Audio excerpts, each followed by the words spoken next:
So in the last 20 years, the average dentist income has decreased when adjusted for inflation from $200,000 a year to $172,000 a year. That's a 14% decrease over the past 20 years. During that same exact time, practice ownership rates have decreased from 85% of dentists owning their own practice down to 73%. Dentists who work as employees simply make a lot less money than dentists who own their own practice. On average, dental practice owners make an additional $150,000 per year than their counterparts who are working as associates. Think of all the things you could buy with an extra $150,000 a year every year for the rest of your career. So I want to show you this graph that the ADA put together that shows practice ownership grouped by age. Notice here how among those who are 55 to 64 years old,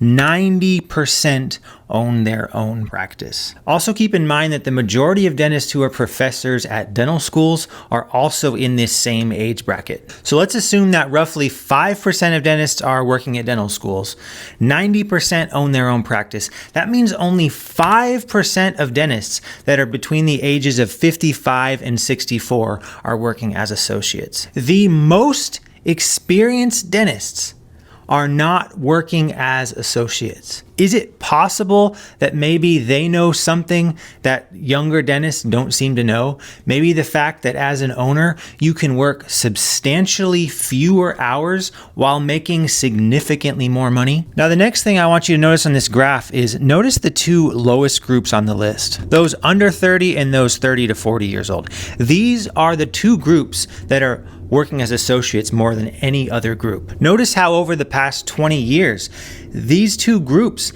have significantly decreased their percentage of practice ownership. In 2005, more than half of dentists between the ages of 30 to 34 own their own practice. Now that number's down to 34%, and it's even worse in those under 30 years old. These two bottom groups, those that are now working as associates more than owners, those are the groups that are mostly responsible for the fact that the average dentist income has decreased by 14% over the last 20 years. So why is it that these inexperienced dentists are working as associates rather than owning their own practice? Today, I want to show you why working as a dental associate is a dangerous trap, and why if you are currently working as a dental associate, now is the best time to get out and become a practice owner. So here are the top 5 lies that dentists are being told about practice ownership and why they are staying working as associates. Number 1, some people will tell you owning a dental practice is too risky. According to the SBA, 23% of businesses fail within their first year,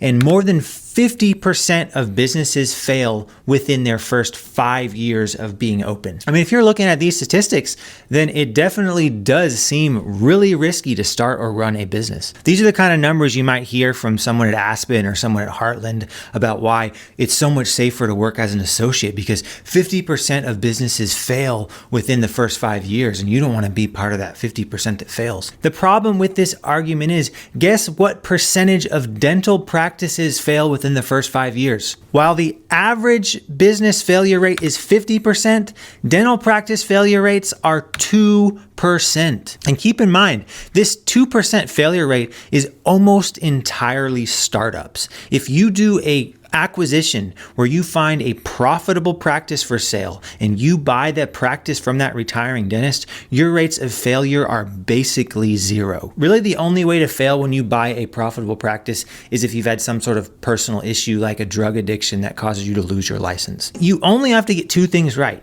You have to buy the right practice, and you have to not get addicted to heroin. I've spoken to numerous bankers who have basically told me that of all the loans that their bank gives out, dental practice acquisitions are by far their favorite because they are such low risk. While something like a restaurant might run at like an 80 to 90% overhead, dental practices can often run at like a 50% overhead. Buying a profitable dental practice is incredibly low risk. The second lie that I hear is that, well, you don't have enough experience yet to be a practice owner. This is just straight up wrong. If you have passed dental school and have passed your boards, you have enough experience to be a dentist. As an owner, you are going to be doing the exact same dentistry that you are going to be doing as an associate. I don't understand this idea that you have to have all this experience before you become an owner, as if being an owner is somehow different than working as an associate. In fact, working as an owner is generally easier than working as an associate because as an owner, you are able to see far fewer patients while making more money. If you're working somewhere like Aspen, you're gonna have to see so many patients. It's gonna be so much more difficult than working as an owner. On top of that, some dentists seem to think that if they work longer as an associate, they're somehow gonna learn about how to run a business so that they're ready to go when they become an owner. You're not gonna learn how to be an owner by working as an associate. The only way you're going to learn how to become the owner of a dental practice is by working as the owner of a dental practice. You are not going to get that type of experience as an associate. Spending more time working as an associate is not going to help you be better prepared to be an owner. All right, and number 3, this one honestly makes me laugh because it's just a straight up lie. The idea that ownership is too much work. This is just plain wrong. When I was an associate, I worked 5 days per week, and when I got home, I was exhausted. When I worked as an owner, I went down to 3 days per week, and I was making twice as much money as I was making when I was an associate. Owners work way less than associates work. The dentists who are out golfing at 2 p.m. on a Wednesday, they're not working at Aspen. They're not working at Heartland. They are practice owners. Practice owners almost never work more than 4 days per week. Oftentimes they work 3 days a week, where associates often have to work 5 days per week. During your first 6 months of ownership, there's definitely going to be an adjustment period. There's going to be quite a bit of work that you're going to have to do up front to set up your business. So I'm certainly not denying that initially as an owner, there is going to be a lot of work up front. But once you've been practicing for a year, 2 years, 3 years, once you already have those systems set up, once you have an office manager that you're able to delegate a lot of the administrative tasks to, as an owner, you basically have the option. You could work the same amount as you're working as an associate and make a lot more money. Or if you want to make the same amount of money you were making when you were an associate, you could be working substantially less. And once you have the business set up properly, you could potentially work less and make more money. The next lie I hear is that if you want to have a work-life balance, then you should be an associate, not an owner. As an associate, you have to do what you're told, you have to work the schedule that you are given, and you have to ask for permission if you want to take time off or leave work early. When you are the owner, you set your own schedule, you work when you want to work, and if you want to leave early, you tell your front desk to reschedule patients, and they cannot tell you otherwise. They're going to have to do like you say because you're the one paying them. When I bought my practice 4 months after I became an owner, I went on a trip with my wife to Egypt. We took 2.5 weeks off and we went to Greece and went on a cruise. A few months after that, we went to Guatemala. A few months after that, we went on a cruise around the Caribbean. I think in total during that year, I took something like 8 or 9 weeks off to go on vacation. And keep in mind, I was making twice as much as I was making when I was working as an associate, so I had the money to afford to go on nice vacations. After I'd been working at that office for about 6 months, on top of taking all this time off to go on vacation, I was only working 3 days a week and I started getting bored, and I actually took a second job where I was making music for movie trailers. I wasn't making a huge amount of money from that second job. I think I made like 20 to 30,000 that year. But because I was an owner and because I was only working 3 days a week and because I was in control of my schedule, I was able to set up my schedule to where I had the time and energy to work a second job doing something that I enjoyed. I wasn't doing it for the money. I was doing it because it was something that I loved doing and enjoyed doing. The idea that you can't have a work-life balance as an owner is just simply not true. Another aspect of this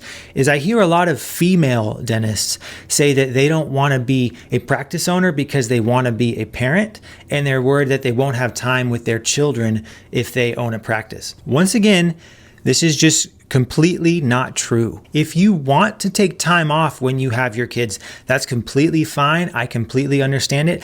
I actually sold my practice right before having my first child. Even though I'm a man, I wanted to take some time off. If you want to take off a few years after you have your kids, that's completely fine. But once you go back to work, the idea that, well, I should just be an associate because I want to have time with my kids, that just doesn't make sense. When you're an owner, you set up your schedule how you want to set it up. I know so many successful female dentists who have children and have practices. As an associate, if your child is sick and you have to watch them instead of sending them to school, you're going to have to go ask permission from some 22-year-old office manager at Aspen Dental. When you are the owner of a practice, you can set up your schedule however you like. If you want to be done by 2:30 so that you can go pick up your kids from school at 3, that's something you can do as an owner. I personally don't like working in the afternoons, and so I made sure that I saw my last patient by 2:30 and I was out of the office by 3. When I was an associate, I had to be at the office until 5.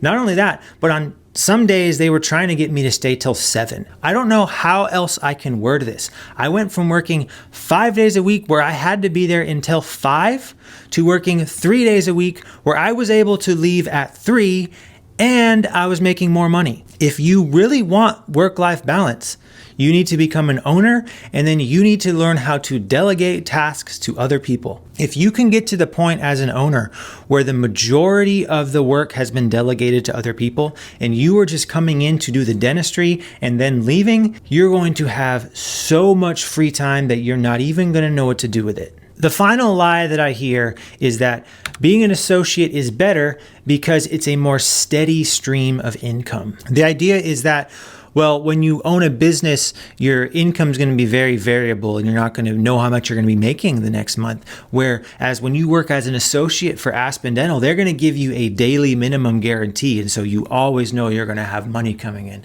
Doesn't that sound great? So here's a situation. I'm going to give you 2 options. You can either have $500,000 today.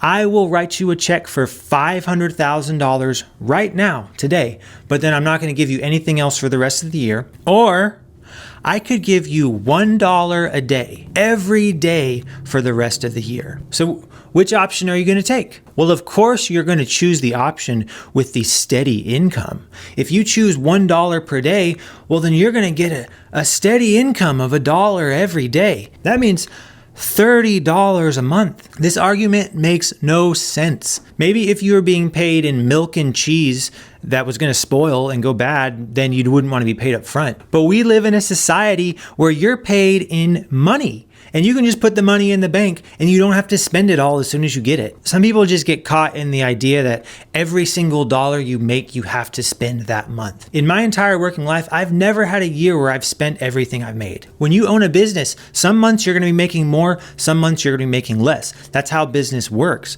However, the months that you make more, you just put that money in a bank, and the months that you make less, you can use the money that you saved up from the last month that you made more. This is the reason why before you become a practice owner, I recommend to everyone that they save up an emergency fund for at least 6 months of expenses. Assuming you spend about $100,000 a year, that's about $50,000 that you should save up before you become an owner. Once you have that emergency fund in place, then you don't have to worry if one month you make a little bit more than the next month because you have the money saved up. What ultimately matters in the long run is how much money you are making per year, not the variability of how that money comes in. As an owner, some months you are going to make more than others, and that's perfectly fine because you have a bank account, you have a credit card, you are going to make it work. You should focus on making as much money as possible and not worry so much about trying to have a daily minimum guarantee of making a certain amount every month. Hands down,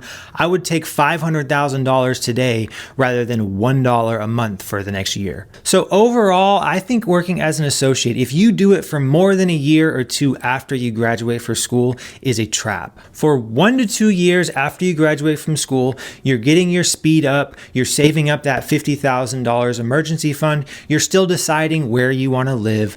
I understand, that's perfectly fine. I worked for a little bit over a year as an associate before I bought my first practice. That's completely understandable. But once you've gotten out, you've gotten some experience, you've decided where you want to live, and you've saved up that $50,000 emergency fund, it's time to buy a practice.